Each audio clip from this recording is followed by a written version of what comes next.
My name is Elias Marwood, and at 32 years old, I've spent more time pretending I never had a family than I ever spent belonging to one. I was born into the kind of old money dynasty in Aspen where last names opened doors, closed investigations, and crushed anyone who didn't fit the mold, especially the youngest son who refused to play heir. My siblings learned how to shine under our father's frostbitten expectations. I learned how to survive outside them.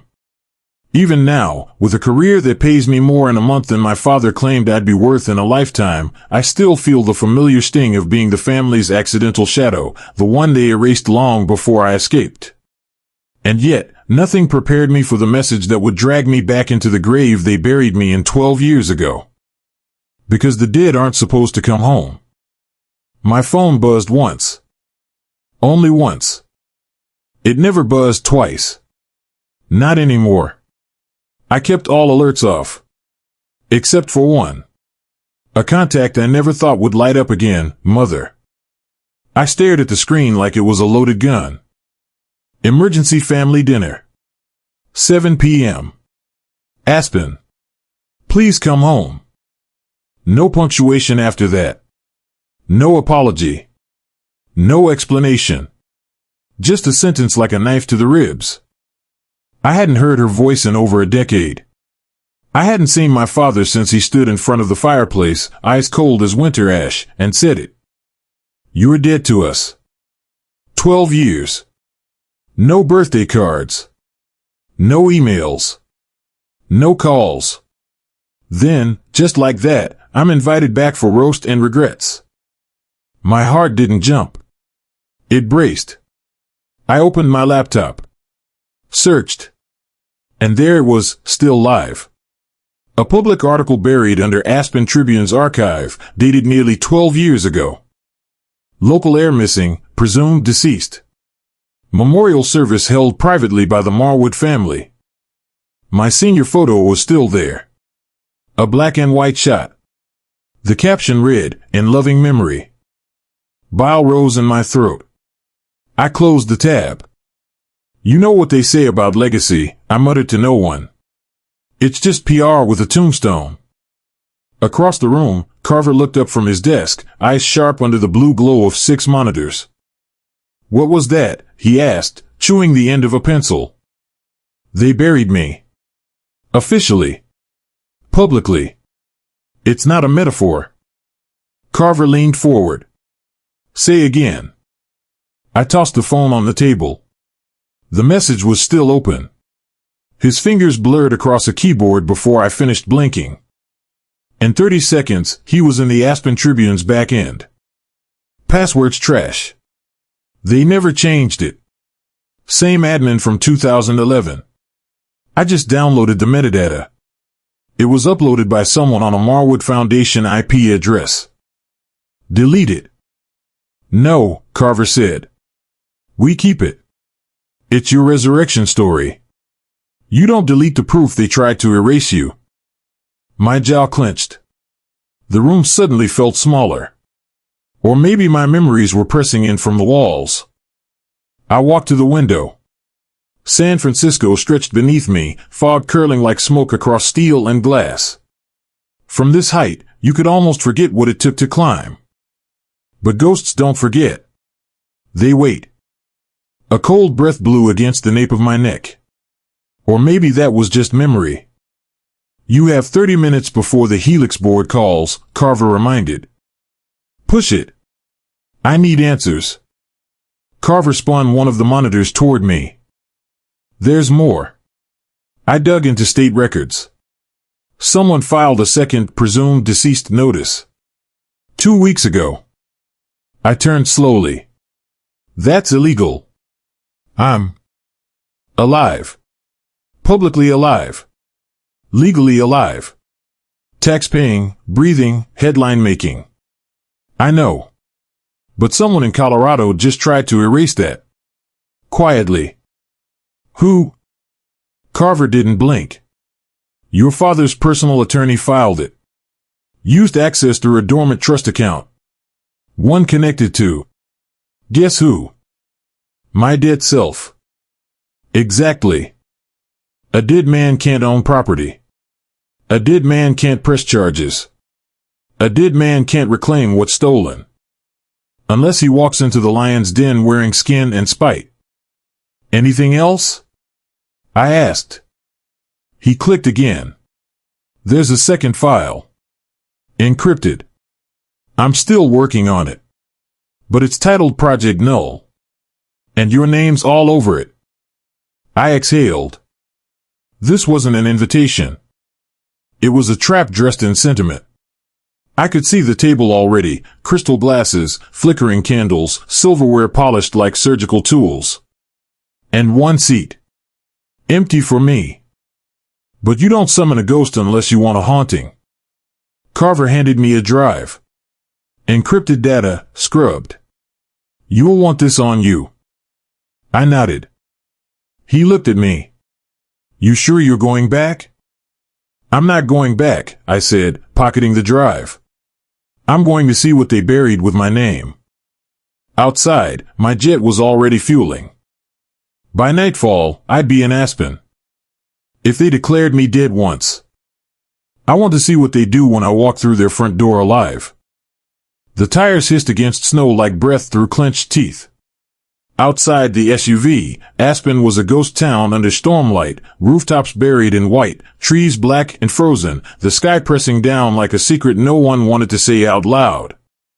Drive slower, I said to the chauffeur. He didn't answer. I checked the dash. No name. No ID plate. Just tinted glass and dead silence. A black SUV had followed us from the airport. Too close. No license plates. When we turned, it turned. When we slowed, it coasted. Then it disappeared somewhere near the tree line. That was 10 minutes ago. Still no sign. I adjusted my cuffs. Beneath my coat, a wire. Carver's idea. Remote connection. If I stopped breathing for more than 20 seconds, it would send an alert to 3 people. The 4th was already dead. The gates creaked open. Marwood Estate hadn't changed. That was the first warning. No signs of renovation. No upgrades. Just the same towering stone facade, the same columns like Roman funeral pillars. And lights, too many lights, all turned on at once. Like a stage. The SUV stopped. I stepped out. Snow crunched beneath my boots. The wind smelled like cedar and something metallic. Old blood, maybe. Before I could knock, the door opened. Eli. Her voice broke on the second syllable. My mother. Leora Marwood. Older now, paler, a silk scarf wrapped around her throat like a leash. She pulled me into a hug I didn't return. You look, she blinked. Stronger. I stepped back. Stronger than a dead man? She flinched. Let's not. Talk about funerals held in my name? Sure. Let's not. The hallway was warm. The air wasn't. Every family photo still hung. Every single one had been cropped, tight frames that cut off my shoulder, my face, my existence. Your father's in the study, she said. Dinner's almost ready. Where's Arlo? She paused too long. Not here. I followed her down the corridor. Carpet too clean. Air too still. Every movement echoed like we weren't alone. You redecorated? I asked. She shook her head. Then why are there new cameras on every wall? She didn't answer. At the dining room entrance, I stopped. One place was set for me, at the head of the table. My father sat opposite. Still tall, still sharp-jawed. Orrin Marwood didn't rise. He didn't blink. He just stared like I was a film projection that might glitch if he looked too hard. You came, he said. Surprised? No. Just disappointed I couldn't legally keep you dead. The air snapped. My mother inhaled, but didn't defend me. Or him. She just walked to the wine cabinet and poured red like it was holy. Was it your idea, I asked, to declare me missing again? His mouth curled. You shouldn't have made noise, Elias. Quiet shadows don't get hunted. I leaned forward. Is that what I am now? A threat? He tilted his head. You were always a risk. Now you're a liability. I smiled. You'd be amazed how useful liabilities can be when they earn $27 million a year. He tapped his glass, eyes cold. We noticed. There was no love here. Just contract law. You don't bury what you can't control, I said. You bury what can outgrow you. The chandelier above us flickered. Somewhere, I heard footsteps on the upper floor. Too fast to be walking. Too heavy to be servants. I looked up. No one. I ate nothing. Where's Arlo? I asked again. Orrin didn't blink. Upstairs? I continued. Or is he another ghost in this house? My mother dropped her fork. I'll find him, I said, standing. No, she said too quickly. Stay. Please. It's not safe. That word. Safe. In this house, safe meant hidden. I turned and walked toward the main stairs. Her voice followed like a shadow. Eli, don't go up there. But I already had one foot on the step. Tell me what happened to Arlo. Nothing. At the top of the landing, I turned left. The door to Arlo's room was half open. Inside, chaos. Drawers ripped out. Mattress slashed. Papers shredded across the carpet. But one photo frame lay untouched on the desk. A photo of me and Arlo, 13 and 16. Smiling. Before anything broke. A whisper behind me.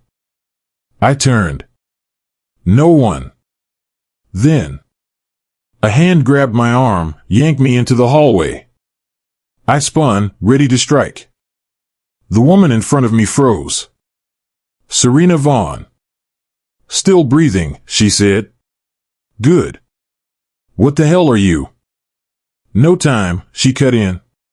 You're being watched. This whole house is rigged. Someone forged the second death notice. But they're not working alone. Who? I don't know yet. But I do know this, she held up her phone, showing a text. Unknown number, he walks unalive. He leaves in silence. My pulse skipped. I looked down the hallway. A camera above the guest room door rotated slightly. Only one direction. Toward me. Someone in this house wants me dead and they're not done yet. Serena pulled me down the hallway without another word. Her grip was tight, her footsteps soundless, like someone who'd had to be invisible for a long time. We passed two closed doors. One had fresh paint around the knob. New lock. I clocked it. Where's Arlo? I asked. Alive, she whispered. I think. You think? I saw him 6 days ago. He left something. I've been trying to trace it since. We ducked into the library. Motion sensor lights flicked on. The room still smelled like pipe smoke and power. Books lined the walls. But behind one of the cases, I knew vault access. My grandfather had designed it himself. Only 3 people knew the code. He was one of them. He's dead. I was the second. And Orrin. Well, he rewrote the rules. Serena went to the fireplace, pulled at a loose panel. Inside, a small drive, wrapped in a velvet pouch. I found this in Arlo's guitar case. I took it, turned it in my hand. Marked with an X and nothing else. Encrypted? Yes. Multi-layered. Military grade. Carver's working on it now. Tell me what you know. She exhaled, leaning against the mantel. There's a trust. Off books. Not in your name. Not in anyone's name. Started before your death. It's been moving assets globally. Cash, real estate, shell core. Traced through nonprofits, art auctions, even crypto wallets. All leads to one root entity, Project Null. Null. Meaning, no identity. No trace. No origin. But it's under Marwood Foundation's umbrella. That cold buzz again at the base of my spine. Serena continued. Your family didn't just erase you. They used your disappearance. Built a financial ghost. They've been laundering your value for over a decade. A beat. They turned your name into currency. I swallowed. That's why they need me dead again. My existence kills the asset. Exactly. We didn't speak for a second. Just the fire crackling, faint hum from the vents. Money isn't loyalty, I muttered. It just buys silence. Until silence becomes a liability. I looked back at the door. Someone's listening. Serena nodded. They always are. We moved again. Down a back stairwell. Basement level. The door had 2 keypads. One old school. One biometric. I put my thumb to the scanner. It blinked red. Access denied. They revoked your prints, Serena said. I smiled cold. Dead men don't have fingerprints. She opened her bag. Pulled out a device the size of a phone. Plugged into the side panel. Red turned green. Door clicked open. Inside, cold concrete. Metal shelves. One flickering light overhead. I walked toward the far corner. Pulled open an old drawer. My hand brushed a stack of files. Birth certificates. Mine. 3 copies. Each with a different middle name. Different hospital. Same date. They cloned your identity, Serena said behind me. Spread it thin. If one dies, another absorbs the loss. I held up one file. This one's registered in Wyoming. But I was born in Denver. She pointed to a sealed folder beneath it. Open it. I did. Inside, a notarized letter. Stamped and signed. Power of attorney. Dated 3 months ago. Name, Orrin Marwood. Acting on behalf of Elias Thorne Marwood, deceased. Filed in Colorado State Court. Verified. Legal. I felt my stomach twist. That's not just erasure, I said. That's asset extraction. They've already transferred 3 properties. Including your old apartment in Brooklyn. I stepped back. You came here for closure, Serena said. But this is a crime scene. A metallic bang above us. We froze. She mouthed, they found us. I pocketed the documents.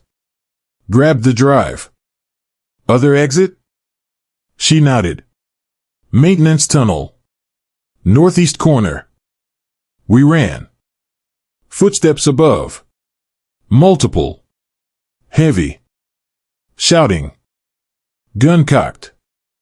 I shoved Serena behind me as a door ahead burst open. A man in all black rushed in. Masked. Armed. I didn't hesitate. I tackled him.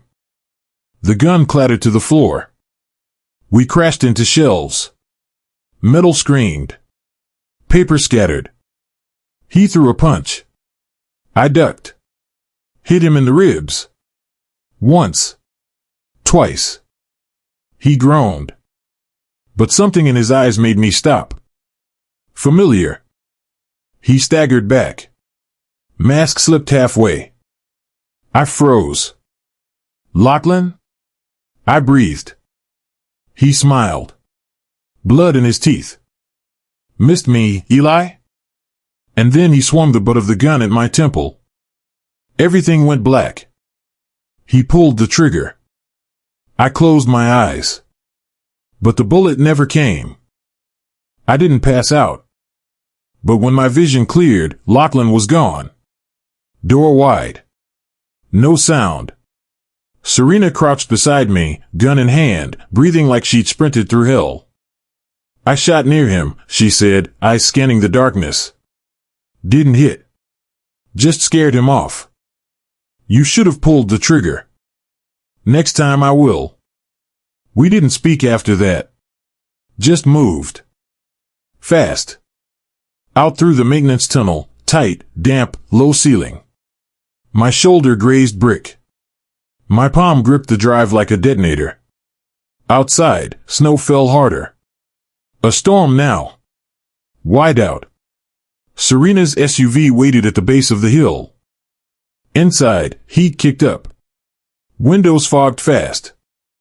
Carver's voice came through the drive earpiece before the door shut. You've got about 9 minutes before they realize you slipped surveillance. I spoofed the estate's internal feed, looped footage from an hour ago. But it won't last. I looked at Serena. Any trace on Arlo? She tapped the tablet. Working on it. His last known ping was 20 miles south, near Carbondale. A decommissioned observatory. Why there? She hesitated. He used to go there with you. Remember? I didn't. Or maybe I didn't want to. We drove. Every 10 minutes, Carver fed us data.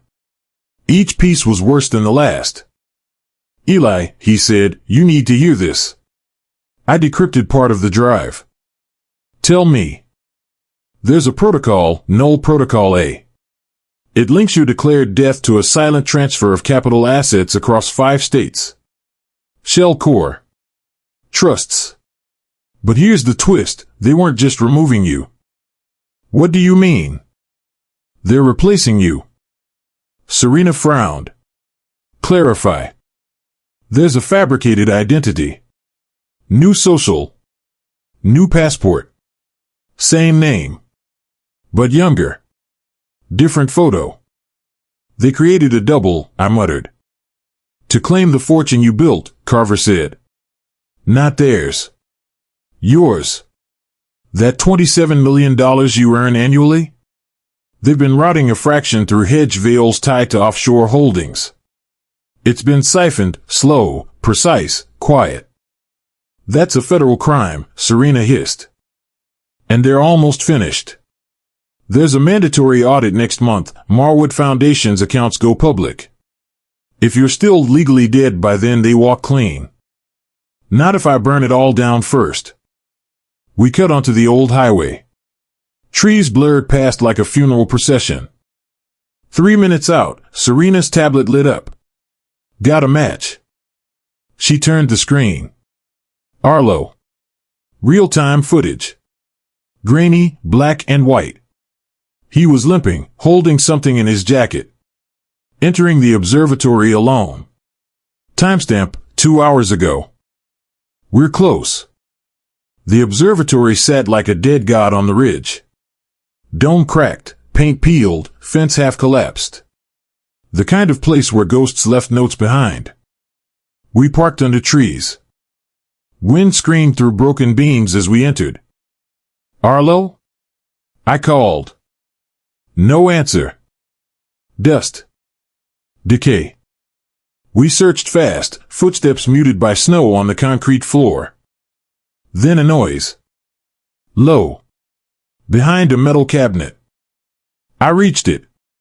Pulled the door open. He was there. Pale. Shivering. Crouched like an animal. Eyes wide. Eli, he whispered. My throat locked. Jesus, Arlo. He looked older. Scarred. Thin. They told me you were dead, he said. They told the world I was. He looked over my shoulder. She came too? Serena's safe. He nodded, eyes darting. I didn't mean to disappear. The dad, he made me sign things. I didn't understand. Then they started watching. Listening. I found the account. Null protocol. I tried to shut it down. You can. No. Not anymore. He pulled a phone from his jacket. Cracked screen. Logged into a secure account. Showed me the balance. $174 million. Frozen. Yesterday, Arlo whispered, it was cleared. All of it. Gone. My blood ran cold. Where? He shook his head. A new entity. Never seen it before. Veritas Core. Registered in Luxembourg. But here's the worst part. He turned the phone again. A transfer approval. Fingerprint ID, Elias Marwood. My hand dropped. They cloned me again, I breathed. Not just you, Arlo said. They cloned your biometrics. The walls creaked. Then, outside, an engine. Tires. Serena rushed to the window. Black SUV. We froze. Same model as before. They found us. Arlo panicked. We have to go. No time. We ducked behind equipment as the door creaked open. Boots. 3 sets. Flashlight beams slicing through dust. I looked at Serena. She mouthed one word, distraction. I nodded. Hey! I shouted, bolting left. Flashlight snapped toward me. Gunfire. Wood shattered. I rolled behind a console. Crawled. Breathed shallow. Arlo grabbed Serena's wrist. They slipped through a side corridor. I stood. Ran the other way. More shots. Concrete chipped at my feet. Then. A shout. Target acquired. My heart stopped. They weren't shouting at me. They had Arlo. The bullets had stopped. For a moment, nothing moved. Only breath. Slow and ragged. Then another shot cracked behind me. Concrete sprayed. I dropped into a roll, landed behind a rusted support beam. Serena was a breath away, eyes wide, gun raised. No signal, she hissed. Dead zone. No comms. My ear buzzed. Nothing came through Carver's link. We were cut off. We were alone. The echo of footsteps trailed in the distance. Not chasing us. Hunting us. I climbed up, leaned over the beam. Arlo lay on the ground. Pain twisted his face. His shirt red. Not enough for death. But enough to bleed. I sprinted to him. Arlo. I slipped beside him. He opened his eyes, the whites gray. Eli, he rasped. They lied. Who? Tell me. He coughed, winced. Null protocol, it's a cover, he said. You know Project Null? That trust? It's just the surface. They created something deeper. Something you were never meant to find. What? I asked. Blood pooled beneath him. You think Dad did this alone? I didn't answer. He did. Not alone, Arlo said. There's another. Someone with access. Someone closer. I looked up at Serena. Her jaw tightened. There was an unnatural click, like the wind didn't make it. Too crisp. Too deliberate. A woman's voice echoed faintly from behind us. Family reunions are overrated. We snapped our heads. She stepped into the low light. Tall. Sharp coat. Black gloves. Ice cold. My breath caught. Leora. My mother. She didn't look scared. Disappointed, maybe. Mom, I said. You knew he was here. Her gaze didn't move. Of course, she said. This was always the plan. My pulse shot. What plan? She lifted a folder from her coat. Inside, signatures, filings, approvals. Arlo's signature. Mine. Yet someone had forged half of them. And someone had witnessed them. She slid the folder toward us. Null protocol wasn't supposed to disappear your identity, she said. It was supposed to elevate it. I stared at her like the world bent. What are you talking about? Your death, it was never about erasing you. Arlo groaned. Leora ignored him. It was about replacement. My head buzzed. Replacement? She clicked her heel. Darkness around us shifted. Suddenly, more boots. They flooded into the room. Armed. Black faces. No faces. Only masks. The woman who led them removed her mask. Her eyes met mine. Recognition hit like ice. Seraphine. My voice was a whisper. You. She didn't deny it. Instead, she smiled. Look up Veritas sometime, she said. Truth is rarely what it seems. My brain flashed. Veritas. The name I saw on the transfer. Luxembourg account. Gone now. Frozen. Her team closed in. Serena fired. Shots rang. Concrete cracked. We scattered. Arlo slid behind a rusted pulley wheel. I dove next to him. 2 against the pack. I hissed, Arlo, listen. How deep is this? He traced weakness on the wall. Dad didn't orchestrate this. He was the face. I blinked. Face of what? Arlo coughed. Veritas Core isn't just a shell company. It's a sovereign trust. Protected under international statute. Not even U.S. courts can touch it unless someone inside breaks it from within. I felt a cold fire ignite. Then we break it. Or die trying, Arlo said. The boots approached. Serena was pinned. I pulled my gun, stood. Shots ricocheted. Metal screeched. Serena ducked behind a console. Her breath shallow. This wasn't survival. This was suicide by definition. Then Leora spoke again. Soft. Like regret with venom. You can't break Veritas. Not without proof. Not without the original documents. Not without the person it belongs to. I raised an eyebrow. My documents? Yes, she said. And no one on earth has them but one person. Arlo coughed.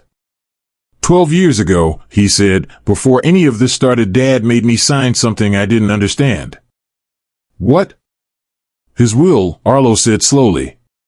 Your grandfather's will. The real one. Not the forged Marwood version that gave Dad control. My breath caught. I remembered the observatory. The place where shadows danced like secrets. Where he hid. Where we found nothing. But Arlo wasn't done. He hid it somewhere no one would look, he said. I exhaled.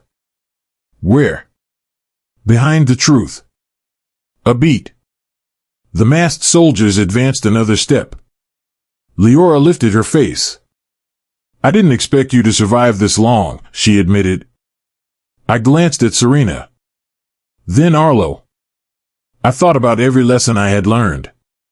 Fear is temporary, I whispered. Regret is forever. Another shot cut through the air. Arlo held out his hand. Finish it, he said. I took it. In that moment, the storm of gunfire, the screams of betrayal, I knew one thing. To take down a dynasty, you don't kill the lie. You expose it. And I stepped forward. Gun in hand. Heart in chasm. The door behind us slamming shut. The final truth about to break. I woke to silence. Not the kind that comforts. The kind that watches. Snow beat against the windows like gunfire. The storm had worsened. Aspen's cold crept through the cracks, as if it remembered all the secrets buried beneath the ice. My head ached. My ribs ached more. But the world didn't stop. Serena was already up. Her eyes were sharp. Alert. Like a predator that never forgot its first kill. Arlo lay wrapped in blankets on the sofa. Pale, but breathing. Night was long, she said. No warmth. Just fact. I didn't reply. The room smelled of metal and fear. The documents we'd found, real will, real assets, real crimes, were spread across the coffee table. Each sheet was a bullet with a signature. Carver had done something impossible. He'd taken what we found and turned it into an open file. FBI. SEC, Interpol. The New York Times. The documents were live. They could not be undone. The moment you reveal truth, there's no hiding it again. I thought about it as I stood, looking at the falling snow. Justice, someone once said, isn't balance. It's consequence. Maybe that was right. Or maybe justice was just truth you refused to bury. The radio crackled. Marwood Estate, orders to freeze assets. Sworn affidavits from multiple federal agencies. Arrest warrants issued for Orrin Marwood. Veritas Corps under investigation. Carver's voice, calm but heavy. I closed my eyes. I could almost pretend this was the end.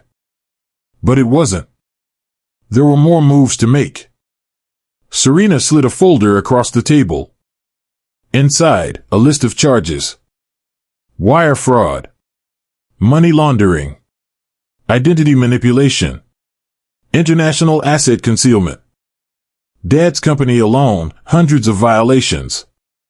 She paused. And they're sending a team. A storm of black SUVs would arrive by dawn. That was the lost cavalry. But there was one person left behind enemy lines. Where's Dad? I asked. Carver looked grave.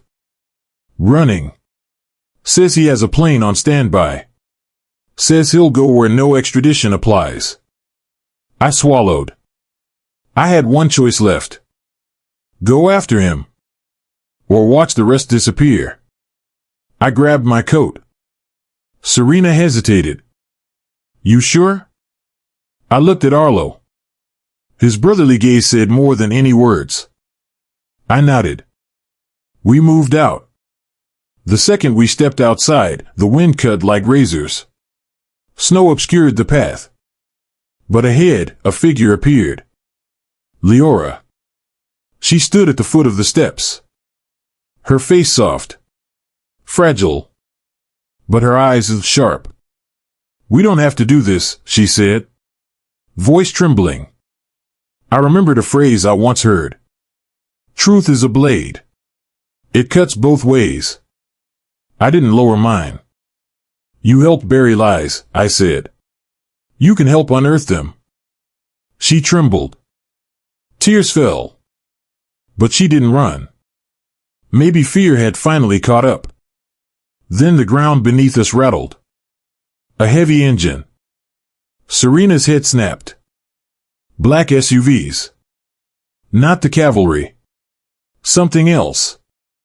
Too many. Armed. And moving fast. Instinct took over. Get inside, I told Arlo. But he stayed. No, he said. We finish this together. A shot rang out. Closer. We dropped. Serena fired back. I saw one of the vehicles skid against the ice. The driver masked. Not law enforcement. Corporate security. Veritas Corps' private army.